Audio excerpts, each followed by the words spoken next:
Trascendiendo con la moda, un podcast de estudiantes para curiosos de la moda. Somos María, Valeria y David. Si te identificas con esto, acompáñanos con un café en esta charla de amigos. Bienvenidos.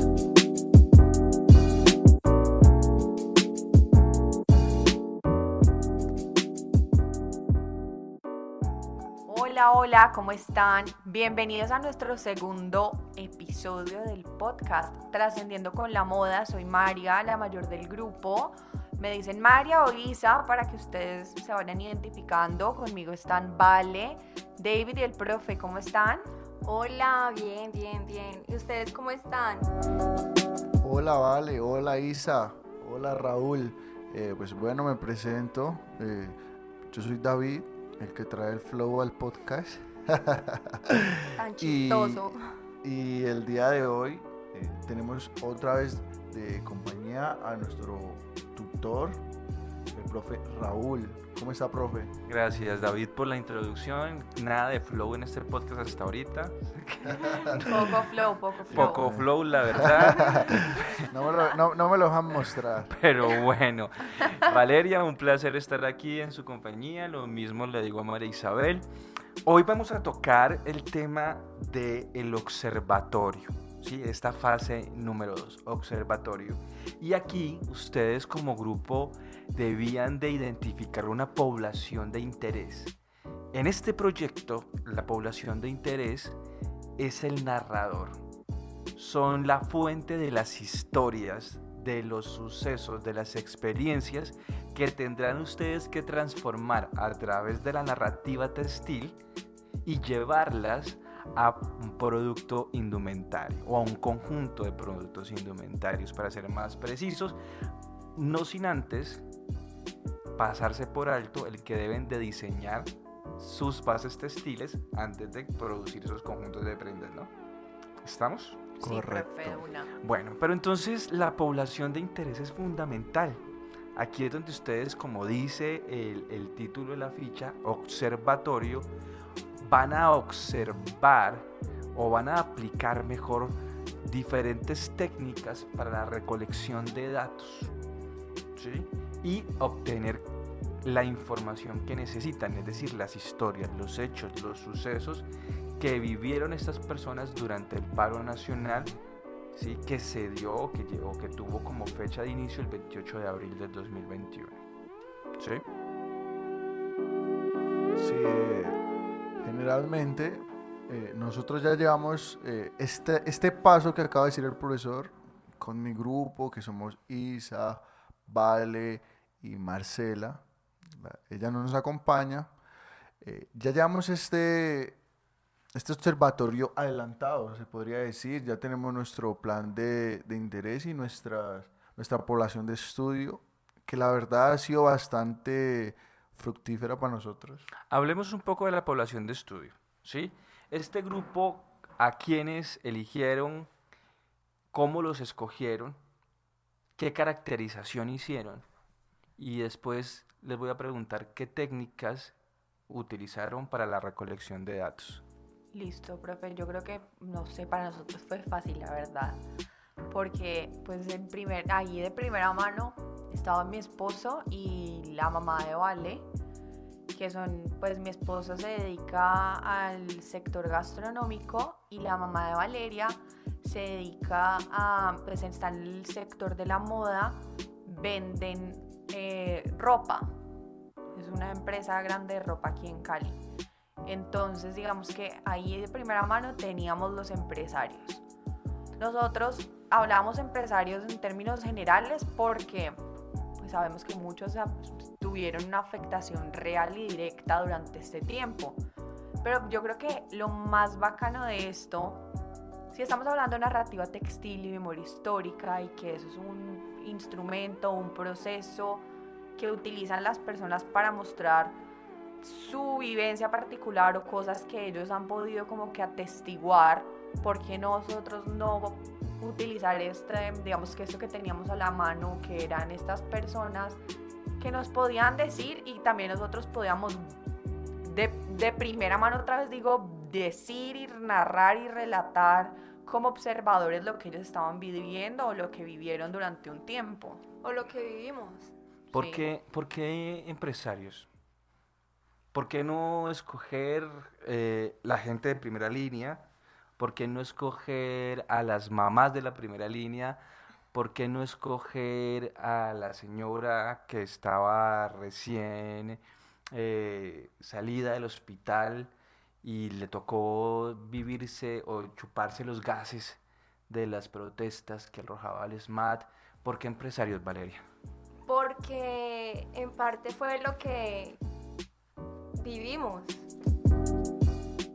Fue lo que en el paro lo que más golpeó fue la economía y lo vivimos. Creo que ahí fue donde nos concretamos todos en el descubrir que era lo mejor la economía, porque cada uno lo estaba viviendo. Dijimos, o bueno, yo pensé, ¿por qué vamos a poner a los de la primera línea si en el grupo, en la clase yo sé que hay varios que van a poner primera línea, los gases, todo esos temas que tú me acabas de mencionar, ya sabíamos que lo iban a poner. Nosotros queríamos poner algo distinto y que haya golpeado bastante fuerte. Y fue uno de esos que fue la economía, y pues la estábamos viviendo porque por mi parte mi mamá es empresaria y golpeó bastante el paro.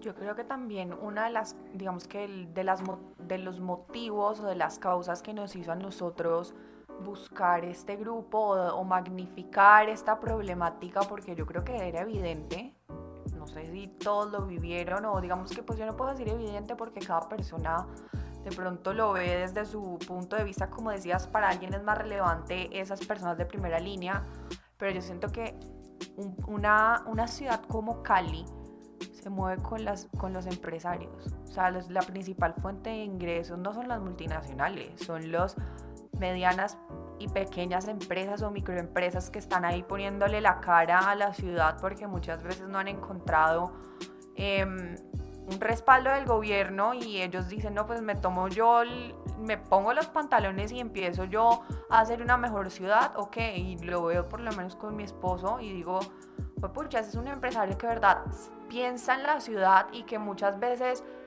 las personas no se ponen o no dimensionan el impacto que tiene afectar directamente a las empresas, porque si el mismo gobierno no está dando esas oportunidades y los empresarios las están dando porque son una fuente principal de empleo, que están evitando, dándote oportunidades para que vos no tengas que salir a hacer cosas, ni robar, ni aguantar hambre, sino que te dan un chance y te están diciendo, oiga, vos tenés un puesto en esta sociedad, y las personas los están, digamos que tergiversando, están malinterpretando muchas veces su función y los asocian con el gobierno, y así eso es como una bola de nieve que va incrementándose porque listo, son el gobierno, son corruptos, entonces todo lo asociado con el gobierno es malo y están dañando estas fuentes de empleo que creo que era como lo primordial que decíamos, están dañando a la sociedad, porque si no hay empleo, si no hay trabajo, si no hay educación,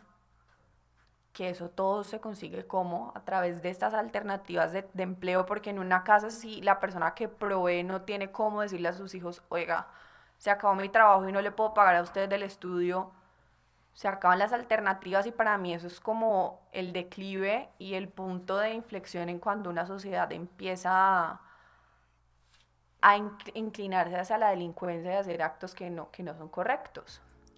Ok, profe, yo respondiendo a tu pregunta,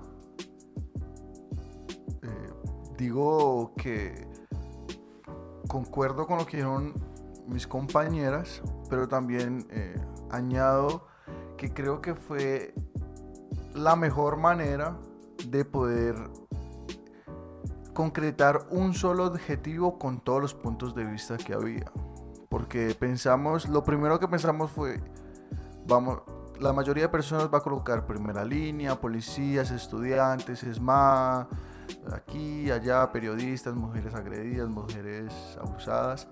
Entonces quisimos también tener un impacto de una manera positiva y mostrar una voz que no se había mostrado, porque los empresarios de las micro y medianas empresas generalmente se vieron afectados demasiado, pero no podían decir nada, porque si decían algo a favor de la policía se veían bastante afectados, y si decían algo a favor de las otras personas igualmente se iban a ver afectados de una o cierta manera. Como Entonces, pasó en el sector de la Luna, ¿no?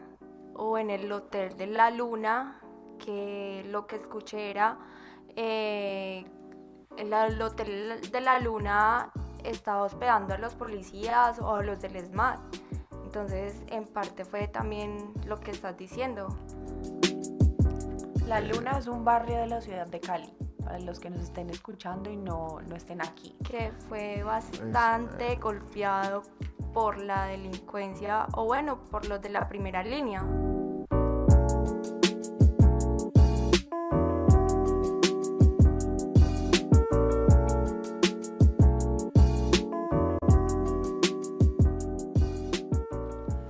Bueno, ustedes escogieron precisamente, ya lo dijo María Isabel, a una empresaria del sistema moda, comercialización de prendas de vestir, y a un empresario gastronómico, ¿cierto? ¿Qué técnicas para la recolección de datos escogieron ustedes? Bueno, como dijo David, para nosotros era súper importante darles una voz y queríamos que fuera una voz orgánica, una voz real, o sea, no una voz alterada por una entrevista con un noticiero o una voz alterada por una entrevista con un periódico, sino que fuera algo muy natural y que fuera real.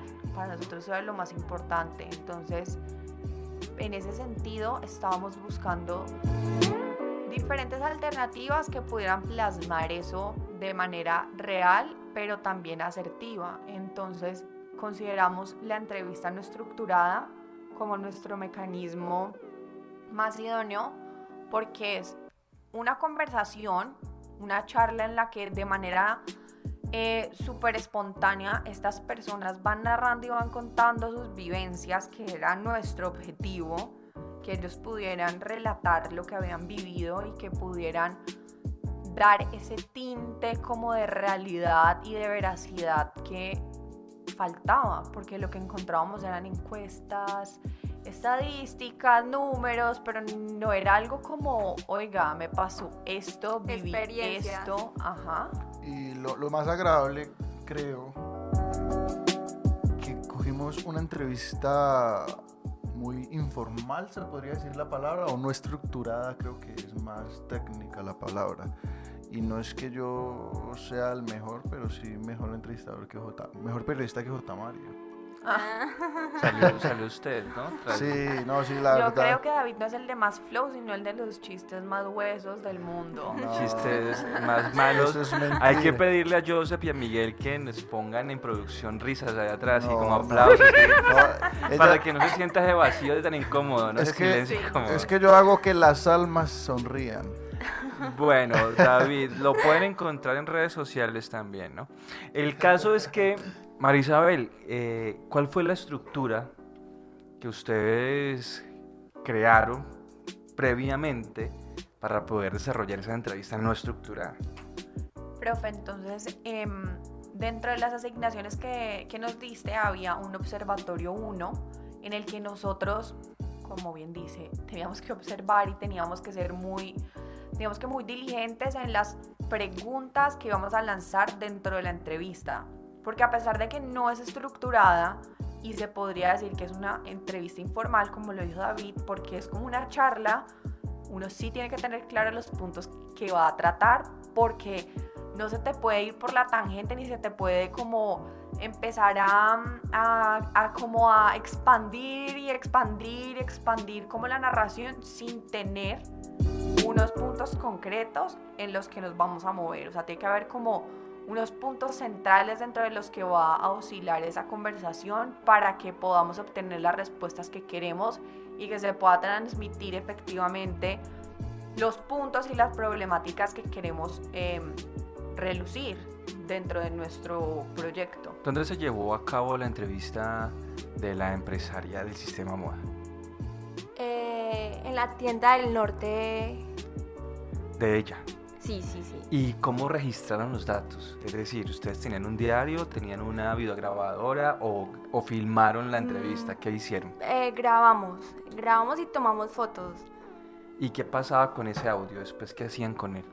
Ese día, es que estábamos todos ese día, entonces eran como, grabábamos con el celular, con una nota, como esas notas de voz, mientras otro tomaba fotos y otro también tomaba apuntes. Entonces era como una combinación de varias cosas. Pues cuando ya hicimos el Observatorio 2, ahí fue como que recopilamos toda esa información y la plasmamos y pusimos de manera concreta las respuestas que obteníamos a esas preguntas que se hicieron. ¿Dónde se hizo la entrevista con el empresario gastronómico? En El Peñón, en uno de sus restaurantes. En uno de sus restaurantes. Ajá. ¿Y cómo la registraron? Igual.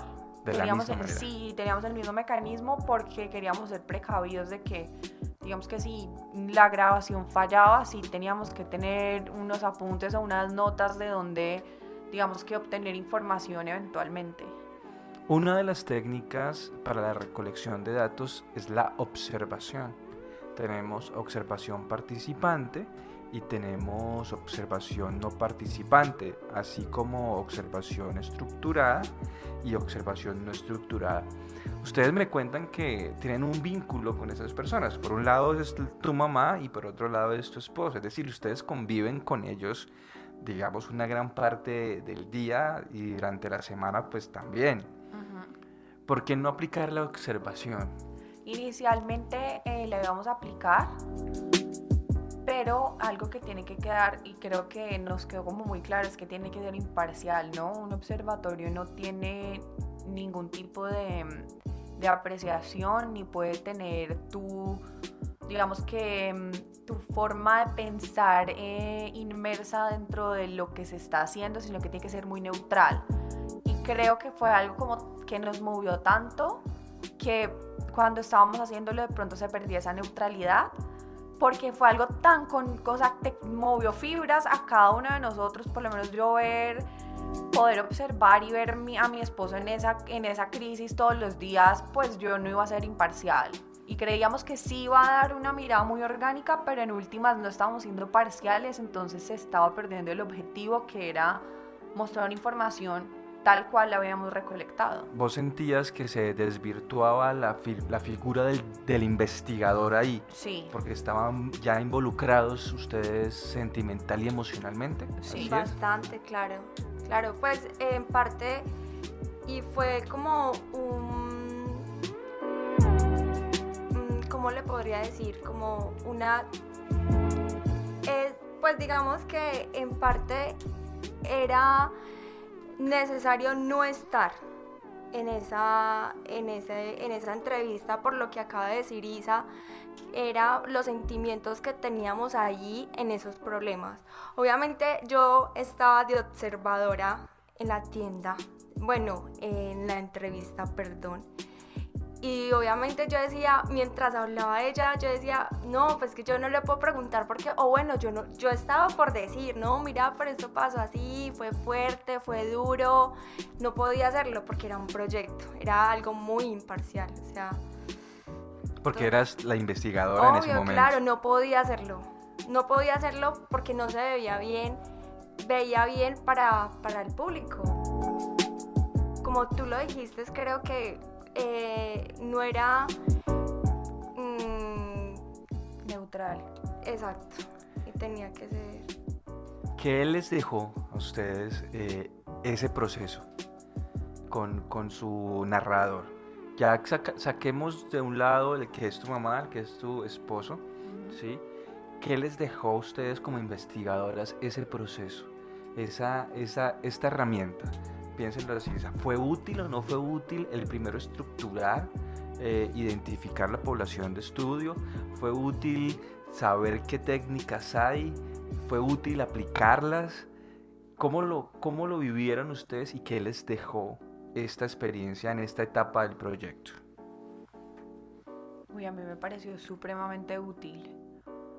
Primero, como dijo Vale, pues yo no entrevisté a mi esposo ni ella entrevistó a la gerente digamos que del almacén. No, por parcialidad, neutralidad y por seriedad. O sea, no, ¿de qué sirve entrevistarla si uno se puede poner a hacer como un diario y narrar lo que vivió? Y pues no. Entonces, yo creo que eso le da a uno como una perspectiva diferente porque uno lo está viviendo ahí de la mano, pues como que uno está ahí apoyando, pero no hay nada como escuchar de primera mano lo que él vivió, porque yo puedo sentirlo, percibirlo, pero yo no estoy ahí enfrente del cañón como él en ese momento. También los trabajadores, ¿no, Isa?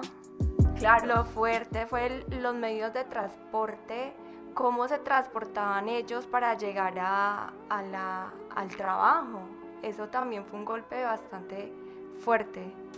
Sí, o sea, fue como ver muchas realidades que uno a veces, digamos que sí, las vive desde otra perspectiva, porque yo las viví como esposa, Vale como mamá, pero como entender, como hija, pero entenderlo desde otra mirada nos ayudó a estructurar, o sea, los ejercicios que nos hiciste nos ayudó bastante a estructurarlo muy la bien, entrevista, y a tener como una coherencia y un orden. ¿Saben ustedes que pueden ser también pena. ustedes objeto de estudio ustedes mismas? ¿El investigador puede hacer a su vez la población de estudio? Sí lo sabíamos, pero yo creo que no es tan interesante porque pues, o sea, uno ya como que convive o sea, uno está ahí todo el tiempo inmerso en sus pensamientos, inmerso, digamos que en sus convicciones y creencias, pero poder tener como que la posibilidad de abrir otro panorama y explorar otras vivencias es mucho más interesante. También en parte estructurarlo fue a la hora de la entrevista, como que, bueno, ¿qué le vamos a preguntar al entrevistador? Como que no llegar con un chorro de badas, como que, bueno, ¿y qué le va a preguntar? Lo normal, como que decir, bueno, ¿cómo fue al llegar al trabajo, tus salidas? O bueno, ¿qué tanto vendían ustedes en ese día? No, o sea, como que estructurar bien las preguntas al entrevistador, porque en parte era tiempo de ellos. Entonces también fue chévere. Si ustedes quieren conocer esas historias, o al menos apartes de ellas, los invito a nuestro episodio número 3, en donde vamos a hablar de eso, precisamente, ese Observatorio 2. Gracias Marisabel, gracias Valeria por el espacio y por la invitación. Gracias David. Dale, gracias a todos y pues nada, chao. Muchísimas gracias, los esperamos en nuestro tercer podcast, gracias por aprender con nosotros y nos despedimos del segundo episodio del podcast Trascendiendo con la Moda. Bueno, bye bye, que estén muy bien, chao chao. Esto es un podcast del programa técnico profesional en diseño de modas y del programa técnico profesional en producción de audio y video de la Fundación Academia de Dibujo Profesional. En las voces, Valeria Aristizábal, David Lucumí y María Isabel García. En la producción, Miguel Sánchez y Joseph Castaño, bajo la tutoría del profesor Raúl Quinayas. Grabado y producido en el estudio de la Fundación Academia de Dibujo Profesional.